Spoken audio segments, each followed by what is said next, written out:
astronomi memiliki pengaruh yang besar bagi pelaksanaan ibadah umat muslim. Manfaat ini dapat langsung diaplikasikan dalam kegiatan ibadah sehari-hari.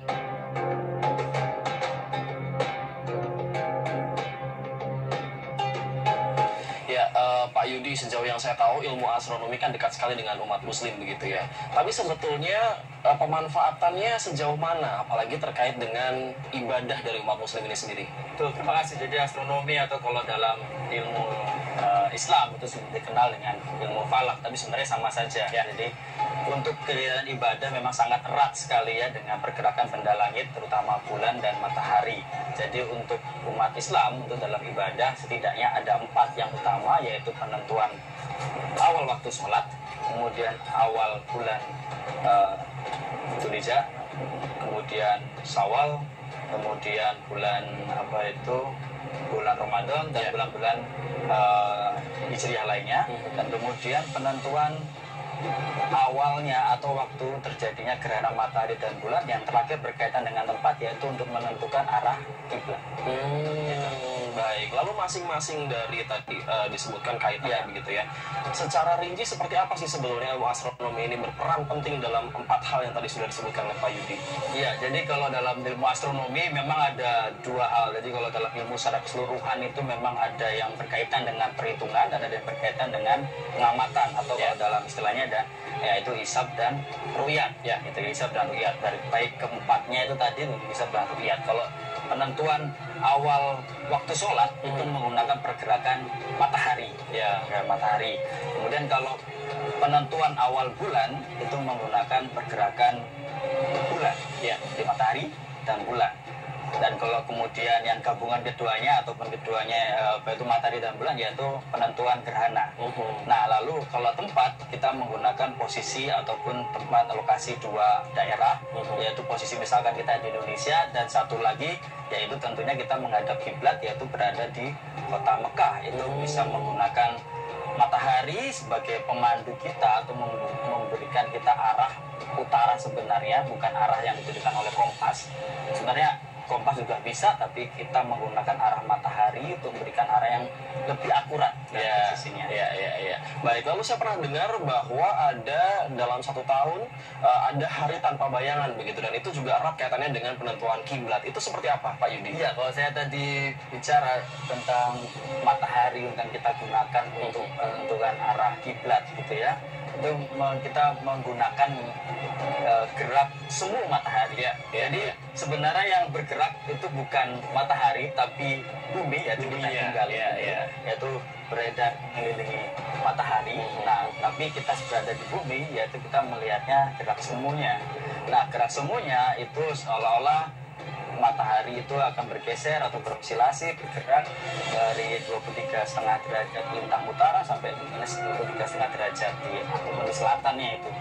Dan di kota-kota atau daerah-daerah yang berada di rentang lintang tersebut mempunyai kesempatan untuk bisa melihat matahari berada di atas kepala kita atau di titik imajiner kita tersebut sebagai titik zenit, yang itu pada saat tengah hari matahari akan tepat berada di atas kepala kita.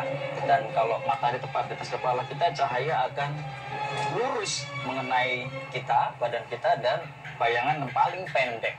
Yang paling pendek artinya tanpa bayangan, dan itu terjadi bisa 2 kali dalam 1 tahun yang berada di daerah-daerah tersebut, yaitu di Indonesia tentunya, dan di Mekah juga akan bisa mengalami hari tanpa bayangan tersebut. Baik, lalu berkaitan dengan teknisnya sendiri, Pak Yudi, bisa dijelaskan mungkin secara sederhana seperti apa sih sebetulnya? Iya, menarik ini, karena memang sebenarnya manusia mengapresiasi pergerakan benda langit yaitu matahari tadi yang berkaitan dengan bayangan dan tanpa bayangan itu sebenarnya sudah sejak sebelum Masehi ya, zamannya Eratosthenes gitu kan.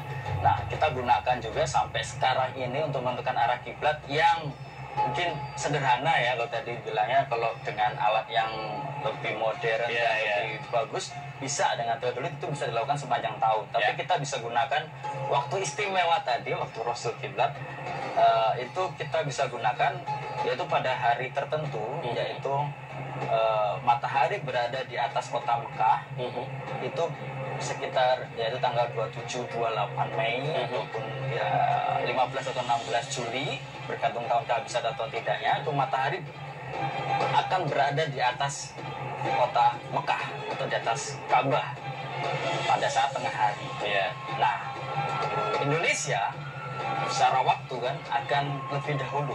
Berarti matahari itu akan bisa berada di arah sebelah baratnya. Itu membentuk bayangan. Nah, atau kalau kita bisa ilustrasikan ya Mas ya, bisa ya. Ya, kalau kita mempunyai ini ya globe, ya kita di sini arah, yaitu di sini kota Mekah. Jadi tidak, itu kita bisa seolah-olah di sini. Nah, ini tengah hari tanpa bayangan. Lalu kita matahari kan tinggi sekali di sini, ini sebenarnya kayak semacam tower ya, sangat tinggi sekali. Dan kemudian di sini di arahnya Indonesia, di arah Indonesia kalau kita lihat di sini Indonesia ada bayangan di tongkatnya. Misalnya kita punya tongkat, kita taruh tongkat dan ada bayangannya. Nah, arah bayangan ini tentunya 180 derajat mengarah ke Mekah, sehingga dengan mudahnya bisa kita melihat tadi arah ujungnya tongkat atau tanda kutip kita punya tower yang sangat tinggi, bisa juga menggunakan bayangan yang tadi. Nah, kalau menggunakan bayangan, kita tinggal 180 derajat atau berseberangan, itulah arah kota Mekah atau arah kiblatnya. Iya. Selain membantu pelaksanaan ibadah wajib, ilmu astronomi juga memiliki manfaat untuk pelaksanaan ibadah sunnah. Salah satunya saat terjadi gerhana. Dengan mengetahui kapan datangnya gerhana, umat Islam dapat lebih mudah menjalankan amalan sunnah, seperti sholat gerhana dan memperbanyak sedekah.